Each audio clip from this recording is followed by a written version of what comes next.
They didn't even look at me when they said it. "Go live in the streets," my father yelled, his voice bouncing off the cheap wallpaper like a final verdict. My mother just crossed her arms. "You're a useless failure, just like we always feared."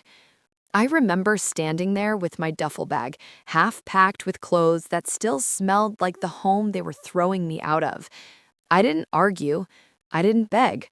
I just smiled, and that made them angrier. They thought they'd broken me. They had no idea they'd just handed me the perfect stage. I wasn't always the disappointment. I was the golden child once. Scholarships, awards, a quiet kid who built things instead of breaking them. My father used to brag about me at dinner parties. "Our son will make something of himself." Then I chose a path he didn't understand. I quit my corporate job and started my own software company. Small, quiet, hidden behind closed doors and sleepless nights. For a while, it looked like failure. To them, I was failure. They didn't see the code that kept me up till dawn. They didn't see the investors who said no before one finally said yes. They didn't see the day my app hit 10 million downloads. They only saw the months I couldn't afford rent, the nights I skipped meals to pay for hosting fees. They saw a loser. When I came home one weekend, tired, unshaven, still debugging something in my head, my father exploded. "You quit your job for this nonsense?" I didn't respond. I never told them what I was building. I wanted to surprise them one day, to walk in, tell them I made it, maybe buy them a house, repay their faith. I didn't know they'd lose theirs first.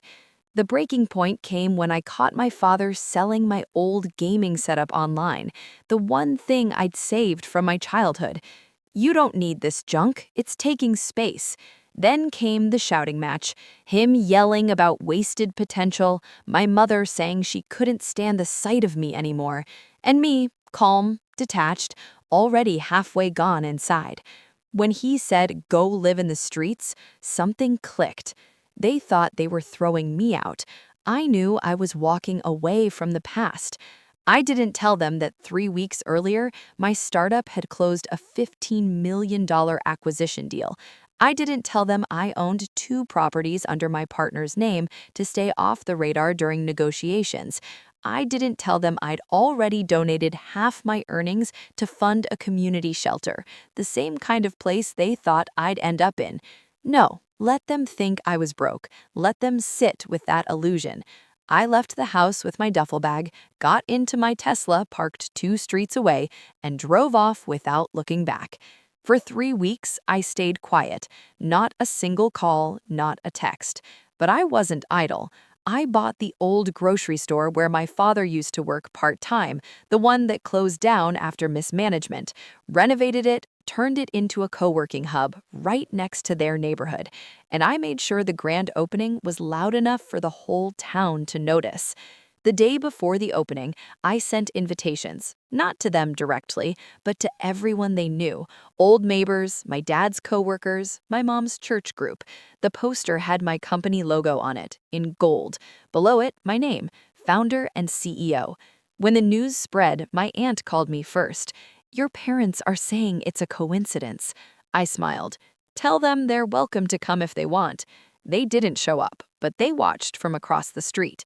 I saw them standing there, half hidden behind their car, as reporters took photos of me cutting the ribbon, shaking hands with local officials, talking about jobs and innovation.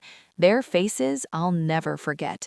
Confusion, shame, maybe even a flicker of pride buried under years of bitterness. I didn't go to them. Not yet. 3 days later, my mother called. Her voice trembled. "We didn't know, sweetheart. We thought that you'd—" She went silent. Then my father came on. "You should have told us." I laughed. "Would you have listened?" He didn't answer, just breathing on the line. Heavy, uneven. "You said I was useless," I continued. "You said I'd never make it." That was true. Maybe it was. Maybe I needed to hear it. For a second, I almost forgave them. Almost. Then he said, "Come home, we can talk." I looked around my office. Glass walls, clean lines, my team laughing in the next room. Home? I already had one. I am home, I said softly, then hung up. A week later, my aunt sent me a photo. My parents' house with a for sale sign in the front yard. They were moving to another town. Apparently, rumors said they couldn't handle the whispers, the questions, the quiet embarrassment of realizing the son they disowned had become the most successful man in town. I didn't celebrate, I didn't gloat. I just sat in my office that night, watching the rain slide down the window, thinking how fast love can turn to pride and pride to poison.